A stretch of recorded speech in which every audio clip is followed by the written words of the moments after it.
ਵਾਹਿ ਸਤਨਾਮ ਵਾਹਿਗੁਰੂ ਜੀ। ਤਿਸ ਗੁਰ ਕੋ ਸਿਮਰੋਂ ਸਾਸ ਸਾਸ, ਗੁਰ ਮੇਰੇ ਪ੍ਰਾਨ ਸਤ ਗੁਰ ਮੇਰੀ ਰਾਸ।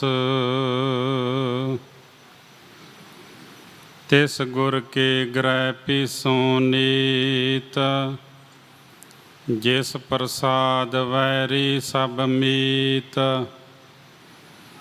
ਤਿਸ ਗੁਰ ਕੋ ਚੁਲਾਵੋਂ ਪਾਖਾ, ਮਹਾਗਨ ਤੇ ਜਿਨ ਹਾਥ ਦੇ ਰਾਖਾ। ਤਿਸ ਗੁਰ ਕੈ ਗ੍ਰਹਿ ਢੋਵੋਂ ਪਾਣੀ, ਜਿਸ ਗੁਰ ਤੇ ਅਕਲ ਗਤ ਜਾਣੀ। ਜਾਰਾ ਜਹੂਰ ਹਾਜ਼ਰਾ ਹਜੂਰ, ਸਰਬ ਕਲਾ ਭਰਪੂਰ। ਚਵਰ ਛਤਰ ਤਖਤ ਦੇ ਮਾਲਕ, ਦਸਾਂ ਪਾਤਸ਼ਾਹੀਆਂ ਦੀ ਜੋਤ ਜੁਗੋ ਜੁਗ ਅਟਲ। ਧੰਨ ਧੰਨ ਸਾਹਿਬ ਸ੍ਰੀ ਗੁਰੂ ਗ੍ਰੰਥ ਸਾਹਿਬ ਜੀ ਦੀ ਪਵਿੱਤਰ ਪਾਵਨ ਹਜ਼ੂਰੀ ਅੰਦਰ ਬਿਰਾਜਮਾਨ ਪਰਮ ਸਨਮਾਨਯੋਗ ਗੁਰੂ ਕੀ ਸਾਜੀ ਨਵਾਜੀ ਸਾਧ ਸੰਗਤ ਜੀ।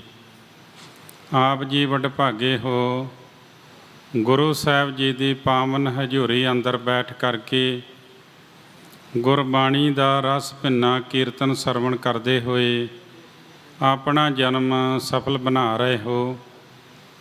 ਸਾਰੇ ਮਿਲ ਕੇ ਬੜੇ ਪਿਆਰ ਸਤਿਕਾਰ ਦੇ ਨਾਲ ਫਤਿਹ ਬੁਲਾਓ ਜੀ। ਵਾਹਿਗੁਰੂ ਜੀ ਕਾ ਖਾਲਸਾ, ਵਾਹਿਗੁਰੂ ਜੀ ਕੀ ਫਤਿਹ। ਵਿਦਵਾਨ ਨੇ ਲਿਖਿਆ ਹੈ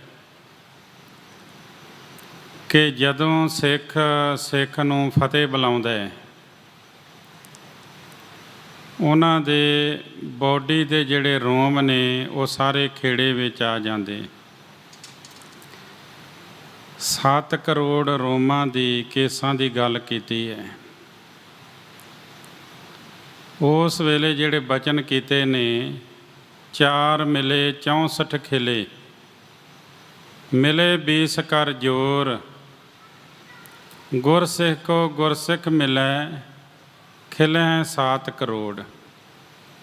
ਗੁਰਸਿੱਖ ਨੇ ਦੂਸਰੇ ਗੁਰਸਿੱਖ ਨੂੰ ਆਉਂਦੇ ਹੋਏ ਵੇਖਿਆ।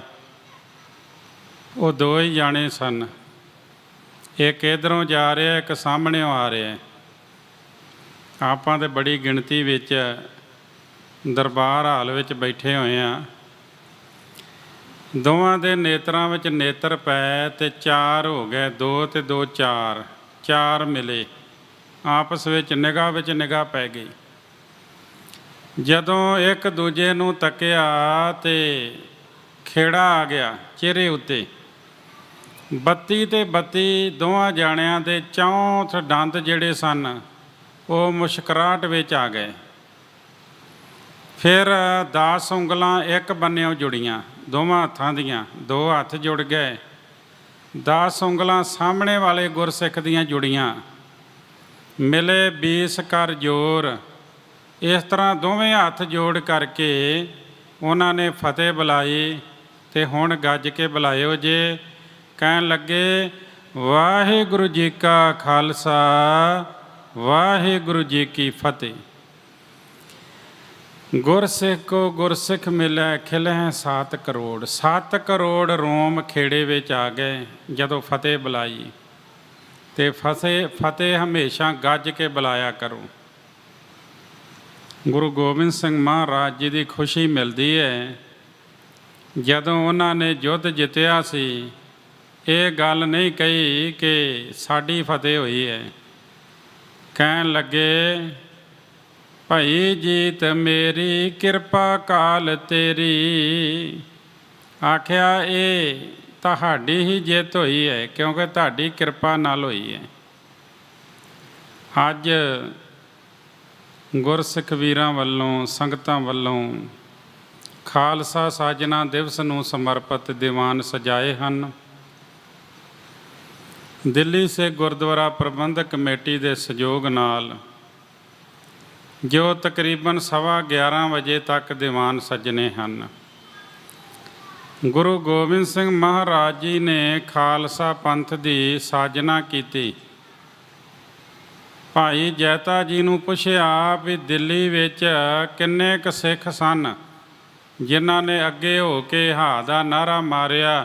ਜਦੋਂ ਪਿਤਾ ਗੁਰਦੇਵ ਸ਼ਹੀਦੀ ਪ੍ਰਾਪਤ ਕੀਤੀ ਉਸ ਤੋਂ ਪਹਿਲਾਂ ਕਿੰਨਿਆਂ ਕੁ ਨੇ ਹਾ ਦਾ ਨਾਅਰਾ ਮਾਰਿਆ। ਭਾਈ ਜੈਤਾ ਜੀ ਕਹਿੰਦੇ ਡਰ ਇੰਨਾ ਸੀ, ਖੌਫ ਇੰਨਾ ਸੀ, ਕੋਈ ਅੱਗੇ ਨਹੀਂ ਆਇਆ। ਨਾਲੇ ਕੀ ਪਤਾ ਲੱਗਦਾ ਕਿਹੜਾ ਸਿੱਖ ਤੇ ਕਿਹੜਾ ਦੂਜਾ, ਕਿਉਂਕਿ ਸਾਰੇ ਦਸਤਾਰਾਂ ਸਜਾਉਂਦੇ ਨੇ, ਸਾਰਿਆਂ ਦੇ ਚਿਹਰੇ ਉੱਤੇ ਕੇਸ ਨੇ।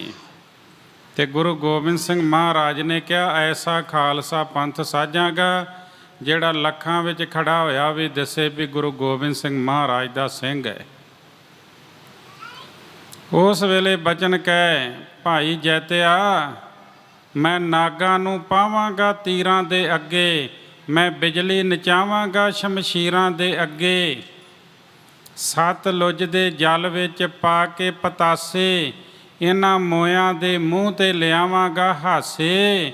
ਭਾਈ ਜੈਤਿਆ, ਜਿਹੜੇ ਕੰਮ ਕਲਮ ਦੇ ਨਾਲ ਰਹਿ ਗਏ ਅਧੂਰੇ, ਉਹ ਮੈਂ ਤੇਗ ਦੇ ਨਾਲ ਕਰਾਂਗਾ ਪੂਰੇ। ਉਹ ਮੈਂ ਹੁਣ ਤੇਗ ਦੇ ਨਾਲ ਪੂਰੇ ਕਰਾਂਗਾ। ਸਤਿਗੁਰੂ ਜੀ ਨੇ ਥਾਂ ਥਾਂ 'ਤੇ ਲਿਖ ਕੇ ਹੁਕਮਨਾਮੇ ਭੇਜੇ, ਜਿਸ ਤਰ੍ਹਾਂ ਆਪਾਂ ਪਹਿਲਾਂ ਹੁਣੇ ਜ਼ਿਕਰ ਕੀਤਾ ਹੈ। ਜਦੋਂ ਹੁਕਮਨਾਮਾ ਪਹੁੰਚਦਾ, ਉਹ ਹੁਕਮਨਾਮੇ ਨੂੰ ਮੱਥੇ ਨਾ ਲਾਉਂਦੇ ਸਿੱਖ, ਸਿਰ ਦੇ ਉੱਤੇ ਰੱਖ ਲੈਂਦੇ, ਛਾਤੀ ਨਾ ਲਾਉਂਦੇ, ਉਹਨੂੰ ਚੁੰਮਦੇ, ਕਹਿੰਦੇ ਗੁਰੂ ਨੇ ਹੁਕਮਨਾਮਾ ਭੇਜੇ। ਫਿਰ ਜਦੋਂ ਪੜ੍ਹਦੇ ਵੀ ਗੁਰੂ ਨੇ ਬੁਲਾਇਆ, ਉਹ ਕਹਿੰਦੇ ਮੈਂ ਵੀ ਜਾਵਾਂਗਾ, ਦੂਜਾ ਕਹਿੰਦਾ ਮੈਂ ਵੀ ਜਾਵਾਂਗਾ, ਜਥਾ ਤਿਆਰ ਹੋ ਜਾਂਦਾ। ਫਿਰ ਆਨੰਦਪੁਰ ਸਾਹਿਬ ਨੂੰ ਚੱਲ ਪੈਂਦੇ। ਵਿਸਾਖੀ ਤੋਂ ਪਹਿਲਾਂ ਪਹਿਲਾਂ ਸੰਗਤਾਂ ਜਿਹੜੀਆਂ ਸਨ ਉਹ ਆਨੰਦਪੁਰ ਸਾਹਿਬ ਪਹੁੰਚ ਗਈਆਂ। ਕਿੱਥੇ ਦਵਾਰਕਾ ਹੈ, ਉੱਥੋਂ ਸੰਗਤ ਆਈ, ਜਗਨਨਾਥਪੁਰੀ ਤੋਂ ਸੰਗਤ ਆਈ, ਬਿਦਰ ਤੋਂ ਸੰਗਤ ਆਈ, ਦਿੱਲੀ ਤੋਂ ਸੰਗਤਾਂ ਗਈਆਂ, ਲਾਹੌਰ ਸ਼ਹਿਰ ਤੋਂ ਸੰਗਤਾਂ ਆਈਆਂ। ਕਹਿਣ ਤੋਂ ਭਾਵ ਚਾਰੇ ਪਾਸਿਆਂ ਤੋਂ ਸੰਗਤਾਂ ਆ ਕੇ ਇਕੱਤਰ ਹੋਈਆਂ ਨੇ। ਉਹਨਾਂ ਵਿੱਚੋਂ ਫਿਰ 5 ਸਿੱਖਾਂ ਨੇ ਆਪਣੇ ਸੀਸ ਭੇਟਾ ਕੀਤੇ। ਕੋਈ ਉੱਠੇ ਸਿੱਖ ਬੇਟਾ ਜੋ ਕਰੇ ਸੀਸ ਭੇਟਾ। ਵਾਰੀ ਵਾਰੀ 5 ਨੇ ਭੇਟਾ ਕੀਤੇ। ਗੁਰੂ ਨੇ ਉਹਨਾਂ ਨੂੰ 5 ਪਿਆਰੇ ਆਖਿਆ, ਅੰਮ੍ਰਿਤ ਦੀ ਦਾਤ ਦਿੱਤੀ। ਫਿਰ ਆਪ ਅੰਮ੍ਰਿਤ ਛਕਿਆ। 20,000 ਪ੍ਰਾਣੀਆਂ ਨੇ ਅੰਮ੍ਰਿਤ ਛਕਿਆ। ਇੱਥੇ ਗੁਰਦੁਆਰਾ ਰਕਾਬਗੰਜ ਸਾਹਿਬ ਵੀ ਇੱਕ ਵਾਰੀ ਵੱਡੀ ਗਿਣਤੀ ਵਿੱਚ ਅੰਮ੍ਰਿਤ ਸੰਚਾਰ ਹੋਇਆ ਸੀ। ਉਦੋਂ ਦਿੱਲੀ ਕਮੇਟੀ ਦੀ ਲਿਖਤ ਕਹਿੰਦੀ ਵੀ 14,000 ਪ੍ਰਾਣੀਆਂ ਨੇ ਅੰਮ੍ਰਿਤ ਪਾਨ ਕੀਤਾ ਸੀ। ਅਤੇ ਸਵੇਰ ਤੋਂ ਲੈ ਕੇ ਇੱਕ ਹਿਸਾਬ ਦੀ ਰਾਤ ਹੀ ਪੈ ਗਈ ਸੀ ਅੰਮ੍ਰਿਤ ਛਕਾਉਂਦਿਆਂ। ਉਸ ਦਿਨ 20,000 ਪ੍ਰਾਣੀਆਂ ਨੇ ਅੰਮ੍ਰਿਤ ਪਾਨ ਕੀਤਾ ਸੀ। 1699 ਦੀ ਵਿਸਾਖੀ, ਗੁਰੂ ਦੇ ਮਹਿਲਾਂ ਮਾਤਾ ਨੇ, ਸਾਹਿਬਜ਼ਾਦਿਆਂ ਨੇ ਅੰਮ੍ਰਿਤ ਪਾਨ ਕੀਤਾ। ਗੁਰੂ ਸਾਹਿਬ ਜੀ ਨੇ ਰਹਿਤਾਂ ਦਿਰੜ ਕਰਵਾਈਆਂ।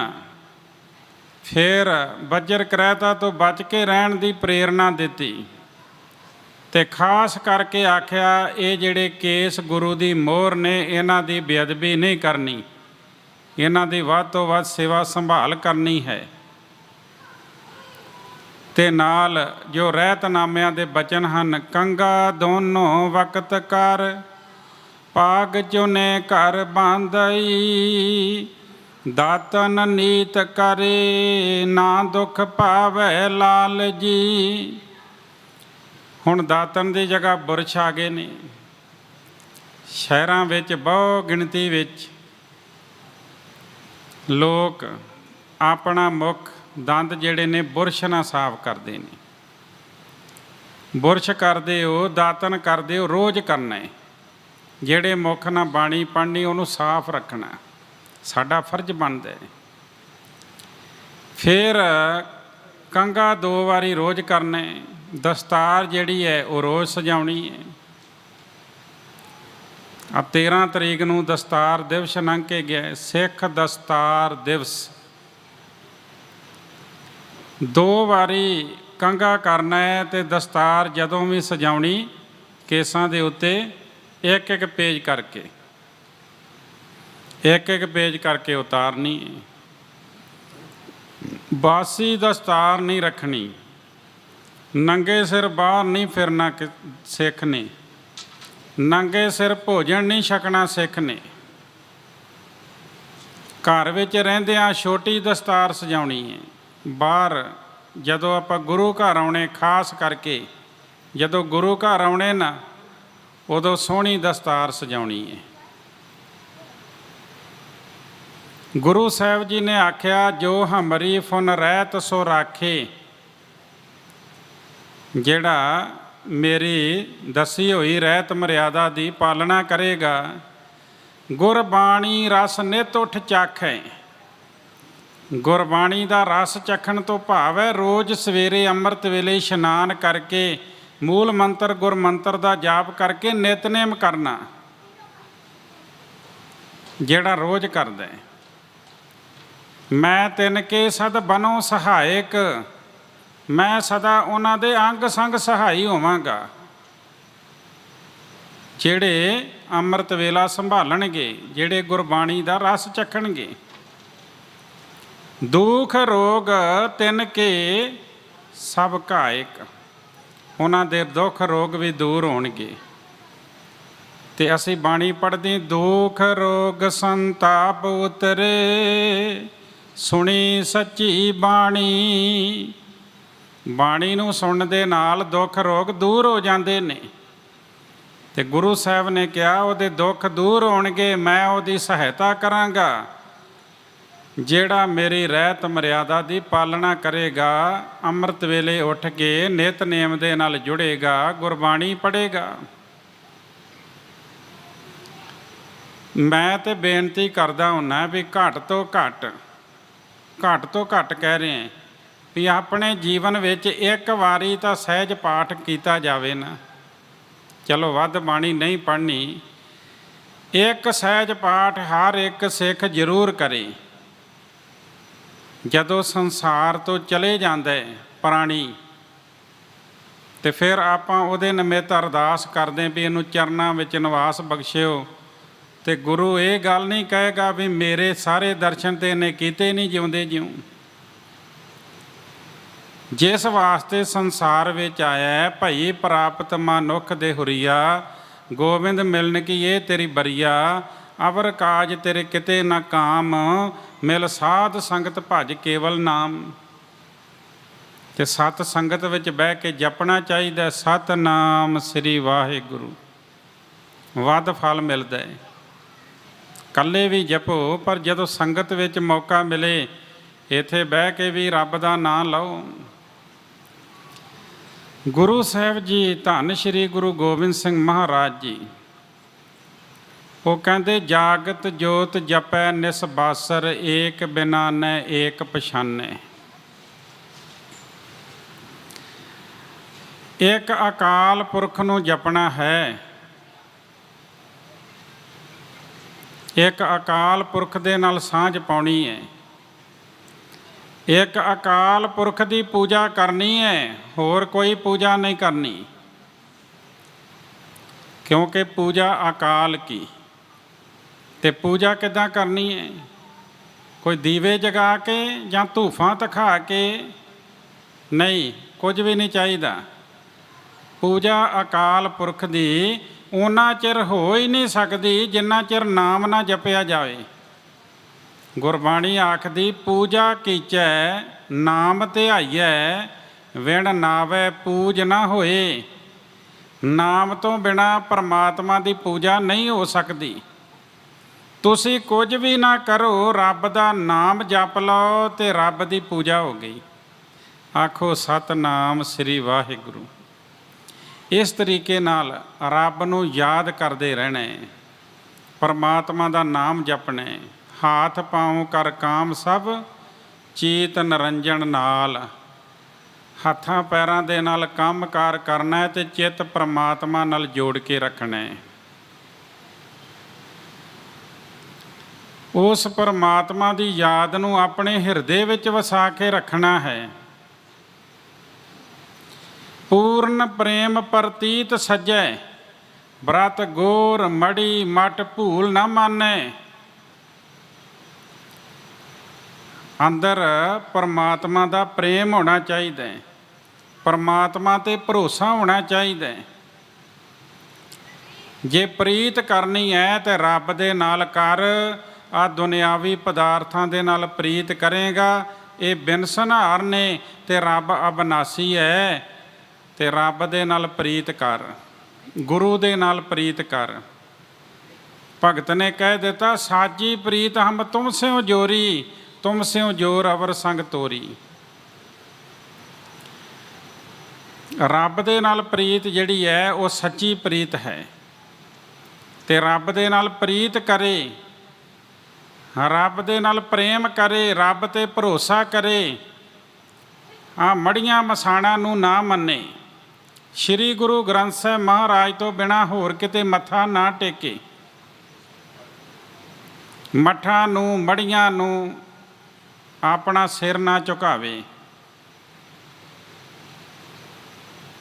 पर मैनूं प्रतीत हुंदा है, भाई जगतार सिंह जी हुणी बैठे ने ताबिया विच, कि जिस दिन वीरवार हुंदा है उस दिन गुरु घर दे विच संगत घट हुंदी है, होर दिन भी घट हो सकती है। असीं नोट कीता है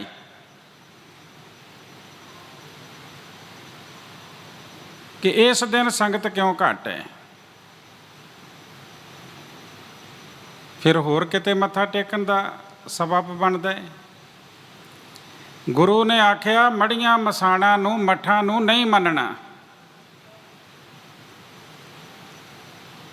तीर्थ दान दया तप संजम, एक बिना न एक पछानै, पूर्ण जोत जगै घट मैं तब खालस ताहे नखालस जाने। परमात्मा दी जदों जोत जगेगी ना अंदर प्रभु प्रेम दी, उस वेले ही खालसा है, फिर खालसा मन्निया जाएगा, नहीं तो नहीं। जे ऊणताइयां ने फिर खालसा नहीं कहा सकता, क्योंकि खालसा जिहड़ा है उहदे विच कोई मिलावट नहीं है, वो प्योर है, शुद्ध है।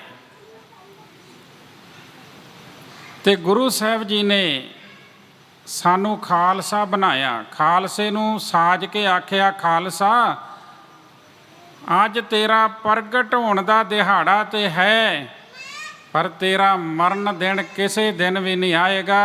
रहिंदी दुनिया तक खालसे का जन्म दिहाड़ा तो मनाउंदे हो, खालसा प्रगट होया है, पर इहदा मरण दिहाड़ा कदे भी नहीं मनाया जाएगा। खालसा अमर है, इनू मिटाउण वाले मिट गए, पर यह कदे मिट नहीं सकता। ये सिੱਖੀ का बूटा जिहड़ा है ये गुरु साहिबाना ने आप लाया है। एक किसी ने कविता लिखी सी, वो किहड़ा बूटा है जो हर थां फलदा है, तो उहदा उन्हें जवाब लिखिया, सिੱਖੀ का बूटा है जो हर थां फलदा है। तुसीं किसी भी देश में चले जाओ, हर थां ये सिੱਖੀ का बूटा खिड़िया होया मिलेगा तुहानूं। इनू मिटाउण वाले मिट गए, पर यह उदां ही हरा भरा है, क्योंकि गुरु अर्जन देव महाराज ने वचन कहे सन, जदों गुरु साहिब जी का 5 भूतक शरीर दरिया वाल नूं लैके जा रहे सन, तो शायर ने इस तरह बचन लिखे भी जिवें गुरु साहिब जी कह रहे हैं।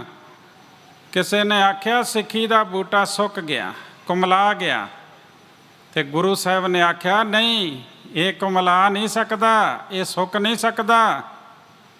कुछ ही दिन विच फुल इस दे खिलर जाणगे सारे संसार अंदर, कोई चांदनी चौंक नूं भाग लासी, चढ़ के देश दे दर्द प्यार अंदर, मैक उठेगी चमकौर दी जूह सारी, टुटे गुल दो जदों बहार अंदर, अध खिड़े ही टहनियों तोड़ के ते चिण देवेगा कोई दीवार अंदर।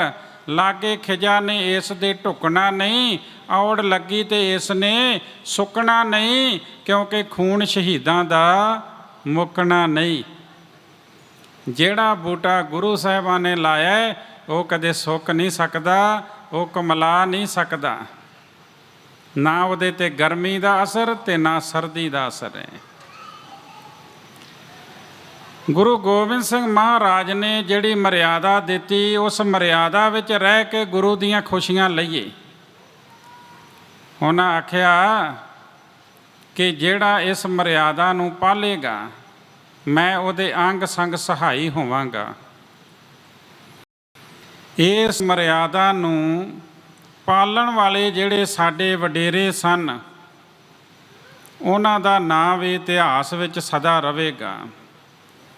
ਜੇ ਖਾਲਸਾ ਪੰਥ ਸਾਜਿਆ ਤੇ ਖਾਲਸਾ ਰਾਜ ਵੀ ਆਇਆ, ਤੇ ਖਾਲਸੇ ਦੇ ਰਾਜ ਵਿੱਚ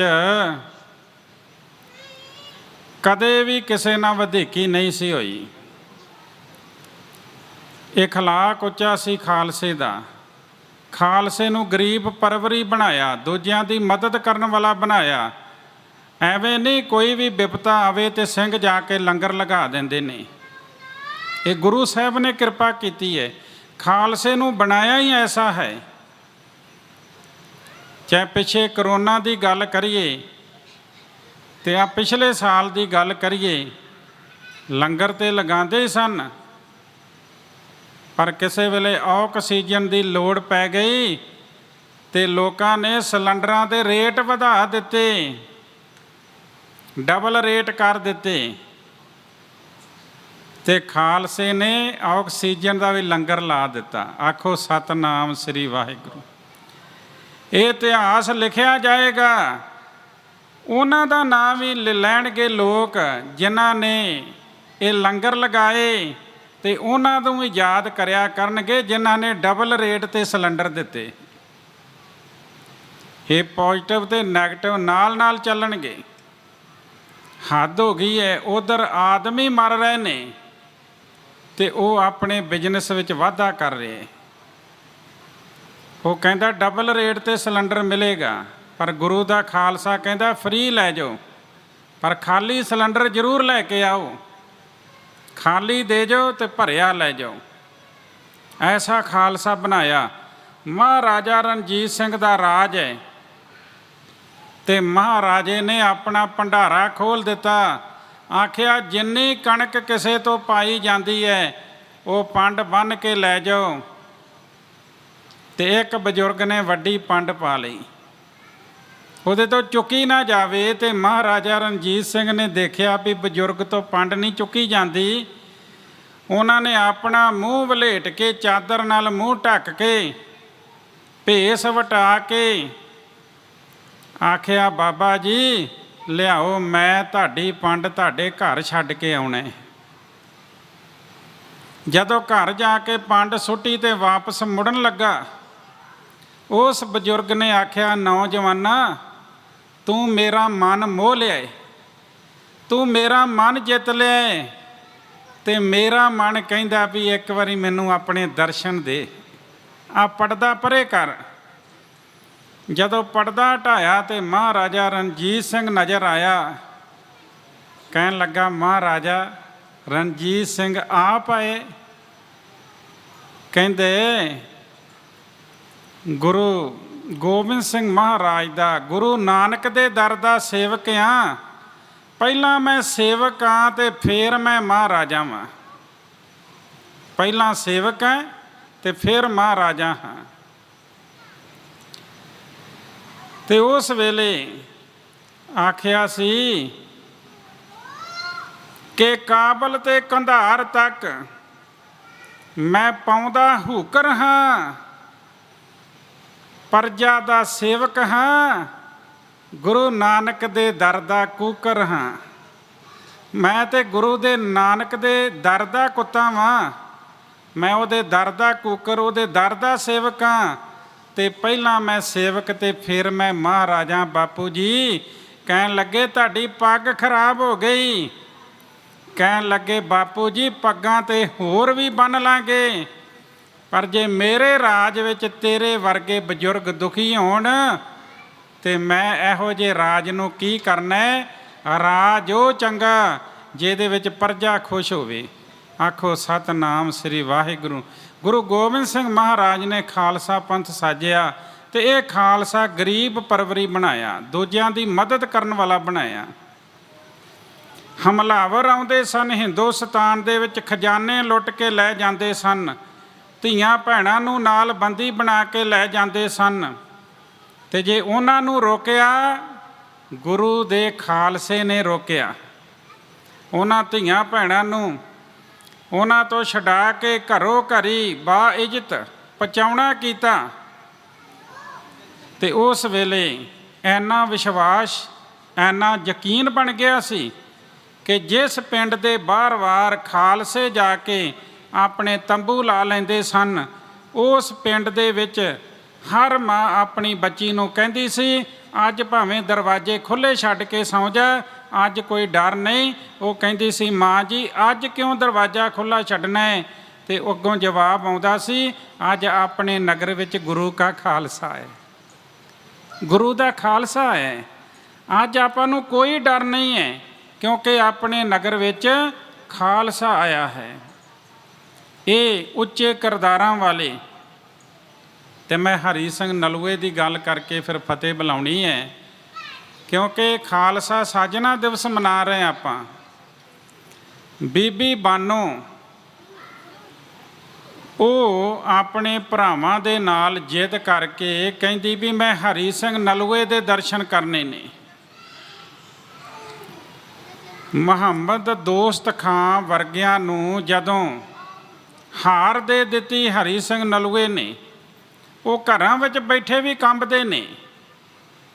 ਤੇ ਉਸ ਵੇਲੇ ਇਹ ਜੋ ਪਠਾਣਾਂ ਦੀਆਂ ਤਰੀਮਤਾਂ ਸਨ, ਆਪਣੇ ਬੱਚਿਆਂ ਨੂੰ ਡਰਾਇਆ ਕਰਦੀਆਂ ਸਨ ਹਰੀ ਸਿੰਘ ਨਲੂਆ ਦਾ ਨਾਂ ਲੈ ਕੇ। ਬੇਟੇ ਨੂੰ ਕਹਿੰਦੀਆਂ, ਚੁੱਪ ਛਾ ਹਰੀਆ ਰੰਗ ਲੈ, ਚੁੱਪ ਕਰ ਜਾ, ਨਹੀਂ ਤੇ ਹਰੀ ਸਿੰਘ ਨਲੂਆ ਆ ਜਾਏਗਾ। ਆਪਣੇ ਹਿੰਦੁਸਤਾਨ 'ਚ ਕੀ ਕਹਿੰਦੇ ਆ, ਚੁੱਪ ਕਰ ਜਾ ਬੇਟਾ, ਬਿੱਲੀ ਆ ਜਾਏਗੀ। ਤੇ ਉਹ ਸਰਦਾਰ ਹਰੀ ਸਿੰਘ ਨਲੂਏ ਦਾ ਨਾਂ ਲੈ ਕੇ ਡਰਾਉਂਦੀਆਂ ਸਨ। ਉਹਨਾਂ ਆਖਿਆ, ਨਾ ਜਾਈ, ਦੁਸ਼ਮਣ ਦੀ ਬੱਚੀ ਸਮਝ ਕੇ ਬੇਇੱਜ਼ਤੀ ਵੀ ਕਰ ਸਕਦੇ ਨੇ। ਉਹਨੇ ਆਖਿਆ, ਜੋ ਮਰਜ਼ੀ ਹੋ ਜੇ, ਮੈਂ ਦੀਦਾਰ ਜ਼ਰੂਰ ਕਰਨੇ ਆ। ਤੁਸੀਂ ਡਰ ਵੜੇ ਰਹੇ ਹੋ, ਤੁਸੀਂ ਉਹਦੀ ਸਿਫਤ ਕਰ ਰਹੇ ਹੋ ਦੁਸ਼ਮਣ ਹੋਣ ਦੇ ਕਾਰਨ, ਫਿਰ ਵੀ ਕਹਿ ਰਹੇ ਹੋ ਬੜਾ ਬਲਵਾਨ ਹੈ। ਤੇ ਉਹ ਬੀਬੀ ਆ ਗਈ, ਹਰੀ ਸਿੰਘ ਨਲੂਆ ਪਾਠ ਕਰ ਰਹੇ ਸਨ। ਪਹਿਰੇਦਾਰ ਨੇ ਰੋਕਿਆ। ਜਦੋਂ ਪਾਠ ਦਾ ਭੋਗ ਪਿਆ, ਫਿਰ ਆਖਿਆ ਇੱਕ ਮੁਸਲਮਾਨ ਬੀਬੀ ਮਿਲਣ ਆਈ ਹੈ। ਜਦੋਂ ਉਹਨੇ ਦਰਸ਼ਨ ਕੀਤੇ, ਪੁੱਛਿਆ, ਤੁਸੀਂ ਹਰੀ ਸਿੰਘ ਨਲੂਆ? ਕਹਿਣ ਲੱਗੇ, ਮੈਂ ਗੁਰੂ ਨਾਨਕ ਦਾ ਸੇਵਕ ਹਾਂ ਤੇ ਮੈਨੂੰ ਹਰੀ ਸਿੰਘ ਨਲੂਆ ਕਹਿੰਦੇ ਨੇ। ਕਹਿੰਦੇ, ਤੁਸੀਂ ਇੱਥੇ ਆਪਣਾ ਡੇਰਾ ਕਿਉਂ ਲਾਇਆ ਹੋਇਆ? ਦਰਾ ਖੈਬਰ ਦੇ ਸਾਹਮਣੇ ਕਿਲ੍ਹਾ ਬਣਾਇਆ ਹੋਇਆ, ਤੁਸੀਂ ਵਾਪਸ ਕਿਉਂ ਨਹੀਂ ਚਲੇ ਜਾਂਦੇ? ਸਾਡੇ ਭਰਾ ਭਤੀਜੇ ਡਰ ਰਹੇ ਨੇ, ਉਹਨਾਂ ਨੂੰ ਖੌਫ ਖਾਈ ਜਾ ਰਿਹਾ ਹੈ। ਹਰੀ ਸਿੰਘ ਨਲੂਏ ਦਾ ਜਵਾਬ ਸੀ, ਇਸ ਰਸਤੇ ਤੋਂ ਹਮਲਾਵਰ ਜਾ ਕੇ ਪੰਜਾਬ ਦੀ ਧਰਤੀ 'ਤੇ ਲੁੱਟ ਖੋਹ ਕਰਦੇ ਨੇ। ਜਿਸ ਧਰਤੀ 'ਤੇ ਮੇਰੇ ਗੁਰੂ ਪੀਰਾਂ ਨੇ ਆਪਣੇ ਚਰਨ ਪਾਏ, ਉਸ ਧਰਤੀ 'ਤੇ ਲੁੱਟ ਖਸੋ ਮੈਂ ਓਨਾ ਚਿਰ ਨਹੀਂ ਹੋਣ ਦਿਆਂਗਾ ਜਿੰਨਾ ਚਿਰ ਮੇਰੇ ਵਿੱਚ ਪ੍ਰਾਣ ਹਨ, ਤੇ ਮੈਂ ਇਹਨਾਂ ਨੂੰ ਰੋਕਾਂਗਾ।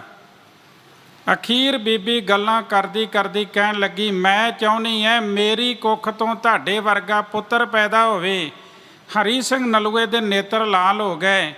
ਪਾ ਕੇ ਤਲਵਾਰ ਦੇ ਮੁੱਠੇ ਨੂੰ ਹੱਥ, ਕਹਿਣ ਲੱਗੇ, ਬੀਬੀ ਤੂੰ ਬਾਹਰ ਹੋ ਜਾਏ, ਮੈਂ ਗੁਰੂ ਆਪਣੇ ਦਾ ਅਸੂਲ ਨਾ ਭੁੱਲ ਜਾਵਾਂ ਕਿ ਕਿਸੇ ਔਰਤ 'ਤੇ ਵਾਰ ਨਹੀਂ ਕਰਨਾ। ਮੈਂ ਆਪਣੇ ਆਪੇ 'ਚੋਂ ਬਾਹਰ ਨਾ ਹੋ ਜਾਵਾਂ, ਮੈਂ ਤੇਰਾ ਸਿਰ ਧੜ ਨੂੰ ਅਲੱਗ ਨਾ ਕਰ ਦੇਵਾਂ। ਇਸ ਤੋਂ ਪਹਿਲਾਂ ਤੂੰ ਬਾਹਰ ਹੋ ਜਾ। ਤੇ ਜਾਂਦੀ ਜਾਂਦੀ ਉਹ ਕਹਿਣ ਲੱਗੀ, ਮੈਂ ਸੁਣਿਆ ਸੀ ਗੁਰੂ ਨਾਨਕ ਤੇ ਉਹਦੇ ਸਿੱਖ ਦੇ ਦਰ ਤੋਂ ਕੋਈ ਖਾਲੀ ਨਹੀਂ ਜਾਂਦਾ, ਪਰ ਅੱਜ ਮੈਂ ਆਪਣੀ ਇੱਛਾ ਰੱਖੀ ਸੀ, ਮੈਂ ਖਾਲੀ ਜਾ ਰਹੀ ਹਾਂ। ਹਰੀ ਸਿੰਘ ਨਲੂਆ ਕਹਿਣ ਲੱਗਾ, ਰੁਕ, ਜੇ ਤੂੰ ਇੱਛਾ ਰੱਖੀ ਹੈ ਔਰ ਤੂੰ ਸੁਣਿਆ ਕਿ ਕੋਈ ਸਿੱਖ ਦੇ ਦਰ ਤੋਂ ਖਾਲੀ ਨਹੀਂ ਜਾਂਦਾ, ਤੇ ਇੱਕ ਛਾਲ ਲਿਆ, ਉਸ ਬੀਬੀ ਬਾਨੋ ਦੇ ਸਿਰ ਦੇ ਉੱਤੇ ਦਿੱਤਾ। ਉਹਦੇ ਸਾਹਮਣੇ ਬਹਿ ਕੇ ਦੋਵੇਂ ਹੱਥ ਜੋੜ ਕੇ ਕਹਿਣ ਲੱਗੇ, ਤੂੰ ਚਾਹੁੰਦੀ ਸੀ ਨਾ ਮੇਰੇ ਵਰਗਾ ਪੁੱਤਰ, ਅੱਜ ਤੋਂ ਤੂੰ ਮੇਰੀ ਮਾਂ ਤੇ ਮੈਂ ਤੇਰਾ ਪੁੱਤਰ। ਅਜੇ ਕਿ ਉਮਰ ਵਿੱਚ ਉਹ ਕਾਫੀ ਛੋਟੀ ਹੈ। ਹਰੀ ਸਿੰਘ ਨਲੂਆ ਤੋਂ ਆਖਿਆ, ਅੱਜ ਤੋਂ ਤੂੰ ਮੇਰੀ ਮਾਂ ਤੇ ਮੈਂ ਤੇਰਾ ਪੁੱਤਰ। ਜੋ ਤੂੰ ਚਾਹੁੰਦੀ ਸੀ ਤੈਨੂੰ ਮਿਲ ਗਿਆ, ਮੈਨੂੰ ਪੁੱਤਰ ਬਣਾ ਲੈ। ਮੈਲ ਆਈ ਅੰਦਰ ਤੇ ਝੱਟ ਗੁਰਸਿੱਖ ਨੇ ਅੰਦਰੋਂ ਮੈਲ ਕੱਢ ਦਿੱਤੀ। ਐਸਾ ਉੱਚਾ ਕਿਰਦਾਰ ਸੀ ਖਾਲਸੇ ਦਾ। ਅੱਜ ਖਾਲਸਾ ਸਾਜਨਾ ਦਿਵਸ ਨੂੰ ਸਮਰਪਿਤ ਇਹ ਮਹਾਨ ਦੀਵਾਨ ਸਮੂਹ ਸੰਗਤ ਵੱਲੋਂ ਦਿੱਲੀ ਸੇ ਗੁਰਦੁਆਰਾ ਪ੍ਰਬੰਧਕ ਕਮੇਟੀ ਦੇ ਸਹਿਯੋਗ ਦੇ ਨਾਲ ਸਜਾਏ ਗਏ ਹਨ। ਸਤਿਗੁਰੂ ਜੀ ਇਹਨਾਂ ਗੁਰਸਿੱਖ ਵੀਰਾਂ ਨੂੰ ਚੜ੍ਹਦੀ ਕਲਾ ਦੇ ਜੀਵਨ ਬਖਸ਼ਣ। ਇਸ ਉਦਮ ਦੀ ਸ਼ਲਾਘਾ ਕਰਦੇ ਹੋਏ ਇਸ ਪਾਵਨ ਸਥਾਨ ਦੇ ਚੇਅਰਮੈਨ ਅਤੇ ਸੀਨੀਅਰ ਮੀਤ ਪ੍ਰਧਾਨ ਦਿੱਲੀ ਸੇ ਗੁਰਦੁਆਰਾ ਪ੍ਰਬੰਧਕ ਕਮੇਟੀ ਸਰਦਾਰ ਹਰਵਿੰਦਰ ਸਿੰਘ ਜੀ KP ਜੀ ਨੇ ਵੀ ਖਾਲਸਾ ਸਾਜਨਾ ਦਿਵਸ ਦੀ ਬਹੁਤ ਬਹੁਤ ਵਧਾਈ ਭੇਜੀ। ਸਮੂਹ ਸੰਗਤਾਂ ਨੂੰ ਬੇਅੰਤ ਵਧਾਈਆਂ ਜੀ। ਫਤਿਹ ਬੁਲਾਓ। ਅਗਲਾ ਪ੍ਰੋਗਰਾਮ ਭਾਈ ਹਰਭਜਨ ਸਿੰਘ ਜੀ ਦੱਸ ਰਹੇ ਹਨ। ਵਾਹਿਗੁਰੂ ਜੀ ਕਾ ਖਾਲਸਾ, ਵਾਹਿਗੁਰੂ।